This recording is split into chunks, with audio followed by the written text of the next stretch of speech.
नमस्कार, मैं हूं आपके साथ मयंक। देखिए, आज 14 मार्च है और पिछले 24 घंटे के अंदर क्या हालात हुए जंग में, ईरान ने कहां कहां हमले किए, उन सब की जानकारी मैं आपको दूंगा। देखिए, एक्सपर्ट से बता रहे हैं कि पिछले 24 घंटे के अंदर यानी 13 तारीख से 14 तारीख के बीच में जो हमले ईरान की तरफ से किए, इन्होंने इस जंग के नेचर को बदल के रख दिया है। अब ऐसा क्यों कहा जा रहा है, हम इसको समझने की कोशिश करेंगे।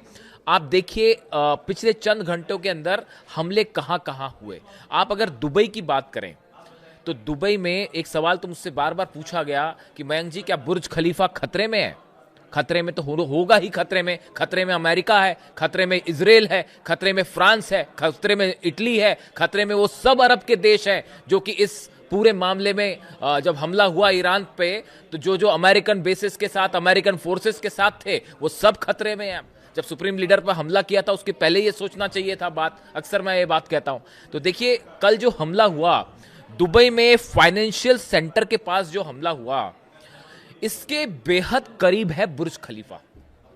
और जब यहां पर ड्रोन गिरा और जो धुआं यहां से निकला, तो वो धुएं के पीछे ही बुर्ज खलीफा बेहद करीब, धुआं एरिया था पूरा, और वो धुएं के पीछे से बुर्ज खलीफा दिखाई दे रहा था। कई मेरे दर्शकों ने ये जब विजुअल्स देखे तो उसके बाद हम मुझसे ये सवाल किया कि मयंक जी, क्या बुर्ज खलीफा भी ईरान के निशाने पे है? और अगर उसके ऊपर खुर्रम शहर 4 मिसाइल गिर जाए या फतेह 2 मिसाइल गिर जाए तो क्या होगा? इसका जवाब क्या मुझे देने की जरूरत है कि क्या होगा? देखिए, फाइनेंशियल सेंटर जो है उसके बेहद करीब है बुर्ज खलीफा। फाइनेंशियल सेंटर के ऊपर अगर ड्रोन गिरता है तो इसका मतलब यह है कि ईरान जब चाहे तब बुर्ज खलीफा पर हमला कर सकता है। ऐसी बात एक्सपर्ट्स बता रहे हैं। अगर Shahid drone 136 Shahid drone travel करता हुआ इतनी दूर से आया, उसको कोई डिफेंस सिस्टम अमेरिका का नहीं रोक पाया और वो फाइनेंशियल सेंटर पर गिरता है। इस बात को याद रखिए। ईरान की तरफ से परसों कहा गया था, मैंने आपको ये वीडियो बताया था, 2 दिन पहले ये बात कही गई थी ईरान की तरफ से कि अब सारे बैंक हमारे निशाने पर हैं, बैंक से दूर हो जाइए। फाइनेंशियल इंस्टीट्यूशंस हमारे निशाने पर है, जितने अमेरिकन कंपनीज हैं वो सब हमारे निशाने पे, पूरा इकोनॉमी हमारे निशाने पर है। देखिए, कहा जाता है कि अमेरिका की जो जान है वो इकोनॉमी में बसती है, ट्रंप की जो जान है वो इकोनॉमी में बसती है, शेयर बाजार में बसती है। अगर इकोनॉमी का आपने गला दबाया यानी अमेरिका की हार तय, ऐसा कुछ एक्सपर्ट्स बोलते हैं जो अमेरिका के बारे में अपनी राय रखते हैं। ईरान ने बिल्कुल वही किया।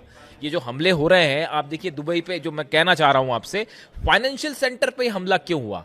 वो फाइनेंशियल सेंटर जहां से अमेरिकन बिजनेस में इन्वॉल्व है, जहां से दुबई का बड़ा कारोबार चलता है। शारजा में आप देखिए, लगभग 40 घंटे पहले शारजा में एक मिसाइल गिरी। शारजा में मिसाइल कहां गिरती है? इंडस्ट्रियल एरिया के ऊपर मिसाइल गिरती है और इंडस्ट्रियल एरिया को नुकसान पहुंचाया जाता है। आप दुबई में देखिए, जहां जहां दुबई पर हमले हुए, वो ऐसी जगहों को निशाना बनाने की कोशिश की गई जहां से कमर्शियल जो है आदान प्रदान होता है, या फिर पोर्ट्स को, जो दुबई के पोर्ट हैं वहां पर हमले की कोशिश की गई। एक प्रकार से ये सब मैसेज दिया गया कि ये जो बिजनेस आप चला रहे हैं, जिसमें अमेरिकन का भी हिस्सा है, उनके शेयर्स भी हैं, इसको नुकसान पहुंचाया जाएगा।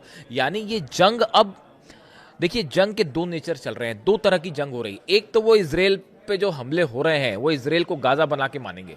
वो देखिए, वो तेल अवीव में ऐसे भयंकर नुकसान हुए हैं जिनकी जो खबरें आ रही हैं वो बिल्कुल ऐसी है कि ऐसा लग रहा है कि पूरा डिफेंस सिस्टम तबाह हो गया इजराइल का, और मिसाइल्स नहीं रुक पा रही। हर रात जो है वो 40-50 मिसाइल गिर जा रही है और इजराइल कुछ नहीं कर पा रहा। बीर शेबा में भयंकर नुकसान हुआ है, तेल अवीव में भयंकर नुकसान हुआ है, हाइफा में आप जानते हैं हाइफा की ऑयल रिफाइनरीज का क्या हाल है, अशदोद में लगातार हमले हो रहे हैं। और ये हमले अब सिर्फ यही नहीं हो रहे, वो हिजबुल्लाह के भी 30-30, 40-40 रॉकेट गिर जा रहे हैं। वो हमले हो रहे हैं, इजराइल फाइटर जेट से लिबनान पे हमले कर रहा है, लेकिन उसके बावजूद जो है हिजबुल्लाह अपने रॉकेट 30-40 रॉकेट हर रात गिर जा रहे हैं इजराइल में। इजराइल के आसमान में रात भर जो है वो शोले ही शोले दिखाई दे रहे हैं। इजराइल की जो हालात है वो अलग है। तो देखिए, ये दुबई के हमने फाइनेंशियल सेंटर्स की बात की। इसके अलावा आप देखिए, 2 बड़े अहम हमले हुए कल। एक फ्रांस के बेस पर हुआ और दूसरा इटली के बेस पर हुआ। दोनों कहां हुए? इरबिल में, इराक में होते हैं हमले। फ्रांस के राष्ट्रपति मैक्रो ने बताया कि हमला ड्रोन के जरिए किया गया। इरबिल के गवर्नर के अनुसार 2 ड्रोन सैन्य ठिकानों पर गिराए गए। हमला मालाकारा बेस पर हुआ जो इरबिल से लगभग 40 किलोमीटर दूर है। इसमें कई सैनिकों की मौत हुई है और कई घायल भी हुए। अब देखिए, ये फ्रांस की बेस पर हमला करना, फ्रांस उन देशों में शामिल है जिसने स्नैपबैक सैंक्शंस लगाए थे ईरान के ऊपर। और ईरान की तरफ से यह कहना कि अब जितने इकोनॉमी इंस्टीट्यूशंस हैं या जो ऐसे देश हैं जो अमेरिका के साथ हैं या जिन्होंने ईरान पर प्रतिबंध लगाए हैं, अब वो सबके सब निशाने पे है। और ये पहला मौका था कि फ्रांस के बेस पर ईरान का शाही ड्रोन गिर गया। आप देखिए, ये वो बेसेस हैं जिसमें दुनिया के सबसे आधुनिक फाइटर जेट्स खड़े हुए हैं। इसमें डिफेंस सिस्टम्स लगे हुए हैं। खैर, डिफेंस सिस्टम तो अब ज्यादा बचे नहीं, वो उनका खत्म हो गए सब वो, लेकिन फिर भी जो थोड़े बहुत डिफेंस सिस्टम है वो कोई कुछ नहीं रोक पा रहा। यानी ईरान का शाहिद ड्रोन, अब ये कहा जा रहा है कि जब चाहे जहां चाहे वहां हमला कर दे रहे हैं, और जहां थोड़े बहुत हमले नहीं हो पा रहे वहां पे अगर आप 30-40 ड्रोन छोड़ दें तो उसमें से 2-3 ड्रोन तो गिर ही रहे हैं। तो ये कहानी हुई फ्रांस के बेस की, जहां पर सीधा हमला था ईरान का। आप इटली की बात करें, इटली के बेस को भी सीधा हमले में निशाना बनाया गया और उस पर मिसाइल भी गिरी है। यानी निशाने पर फ्रांस और इटली, यूरोपीय देश जो स्नैपबैक सैंक्शंस लगा रहे थे तमाम तरह के, वो भी अब निशाने पर है। यानी इस जंग का नेचर, जो दायरा है वो बढ़ता जा रहा है, और न सिर्फ बढ़ता जा रहा है बल्कि ईरान जो है वो सब पर भारी पड़ता दिखाई दे रहा है। मतलब पहले तो कहाँ इस तरह की बातें हो रही थी कि जो है इजराइल से कैसे जंग करेंगे, फिर अमेरिका से कैसे, इजराइल को भी ठोका जा रहा है, अमेरिका घुटनों पे है, और अब जो है वो यूरोप के देशों पर भी जो है उनके बेसिस पर भी सीधे हमले हो रहे हैं। जो वहां से जो भी हथियार भेज रहे हैं अपने, कोई एयरक्राफ्ट कैरियर भेज रहा है, कोई कुछ भेज रहा है, वो उस पर भी हमले हो रहे हैं। और एयरक्राफ्ट कैरियर, फ्रांस का और दूसरे देशों की एयरक्राफ्ट की कैरियर की क्या बात करनी, अब्राहम लिंकन जान बचा के भाग पड़ा है और वो पता नहीं कितने किलोमीटर पीछे हट गया है। वो उस पर आईआरजीसी ने फिर मिसाइल्स दागी हैं। कल मैंने आपको बताया था जिब्राल्टार फोर्ट पर कैसे आग लगी, और वो उसके बाद अमेरिका को ये बोलना पड़ा कि भैया वो जो है हमारे तो लॉन्ड्री में आग लग गई थी, और उसमें लॉन्ड्री में आग लगने से जो है वो सैनिक घायल हो जाएंगे। मतलब कौन से डिफेंस एक्सपर्ट को ये बात हजम होगी, आप ही बताइए सोच के। हो भी सकता है, वैसे तो होने को कुछ भी हो सकता है, लेकिन आप सोचिए दुनिया के सबसे बड़ा एयरक्राफ्ट कैरियर जिसमें जो है 70-75 fighter jets, F-18 hornet fighter jets, उसमें एक लॉन्ड्री में आग लग जाती है और उसमें सैनिक घायल हो जाते हैं और बाकी के बंकर में छुप जाते हैं। तो इससे हैरान करने वाली बात और क्या हो सकती है? इसकी सच्चाई क्या है वो अधिकांश मैंने आपको पिछले वीडियो में बता चुका हूं कि शाहिद ड्रोन क्या क्या कर सकता है। 136 वो पूरा अरब देख रहा है, तो इस बारे में कुछ वो बात करने की वो नहीं है। तो देखिए, कहना मैं चाह रहा हूं, इराक में बगदाद में अमेरिका का जो विक्टोरिया बेस है वो भी धुआं धुआं हो रखा है।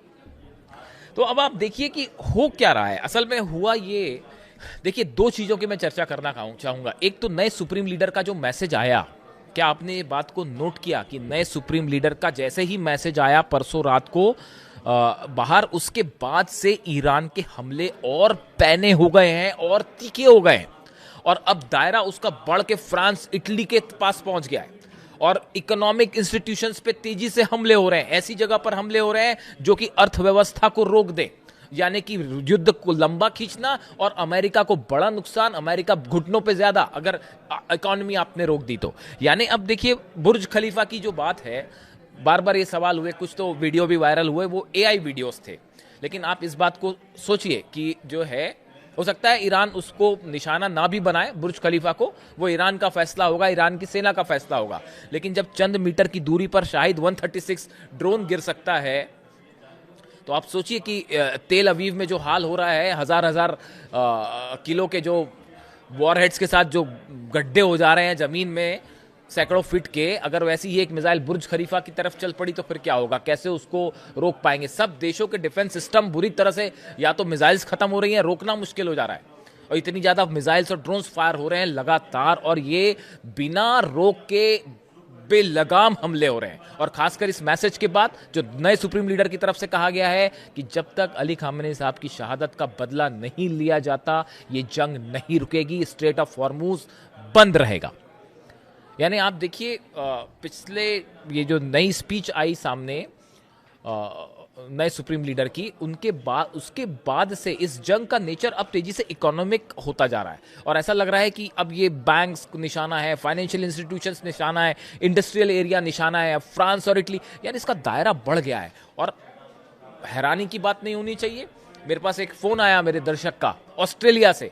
उन्होंने मुझसे कहा कि मयंक जी, वो अक्सर मेरी आलोचना करते थे और ये जब मैं वीडियो बनाता था ईरान के ऊपर कि ईरान की खुर्रमशहर मिसाइल ऐसी है और शाहिद 136 ड्रोन ये कर सकता है और ईरान के पास ये ताकत है, तो वो अक्सर, हालांकि मित्र ही हैं मेरे, लेकिन वो मजाक मजाक में मुझसे कहते थे कि आप जो है जान बढ़ा चढ़ा के ईरान की तारीफ करते हो। कल उनका मेरे पास फोन आया, बोले मयंक जी आपका कहा एक एक शब्द साबित हो रहा है सही, और ईरान की मिसाइल्स ने अमेरिका का वो हाल कर दिया जो डोनाल्ड ट्रंप ने सपने में भी नहीं सोचा होगा। शाहिद 136 ड्रोन, मैंने कितने वीडियो बनाए और आपको बताया कितना खतरनाक साबित हो सकता था। आज पूरी दुनिया देख रही है, पूरा अरब जल रहा है, अमेरिकन बेसेस जल रहे हैं और कहीं एक एक बात सच साबित हो रही है। ये मेरे शब्द नहीं है, उनके शब्द हैं, जो कभी मुझे मजाक मजाक में ही कहते थे कि यार आप तो ईरान को बढ़ा चढ़ा के बता रहे हो। आज देख लो, एक देश अमेरिका पर भारी पड़ रहा है। इजराइल का तो वो हाल है, वो अगले वीडियो में बताता हूं आपको मैं, कि इजराइल में अभी कौन, सबसे बड़ा सवाल ये है वहां कौन जिंदा है और कौन मर गया, इसकी पुष्टि नहीं हो पा रही है। यही अपने आप में एक बड़ा सस्पेंस बना हुआ है कि कौन कहां कौन कौन अधिकारी, कितने मंत्री जो है, कौन जिंदा है, कौन मोसाद चीफ जिंदा है नहीं जिंदा है, यही नहीं पता चल पा रहा है साहब। तो वो जो है उसके लिए एक अलग वीडियो होगा। लेकिन कुल मिला के हालात ये हैं कि पिछले 24 घंटे में ईरान ने अपने जंग का दायरे को बड़ा कर दिया है। एक बड़ी लंबी जंग के साथ नए सुप्रीम लीडर के मैसेज के बाद ईरान का जोश फिर हाई है और ईरान भारी पड़ रहा है। इससे जुड़ा जो भी अपडेट होगा, नए हमलों को लेकर जो भी अपडेट होगा, मैं आप तक पहुंचाऊंगा। Thank you so much.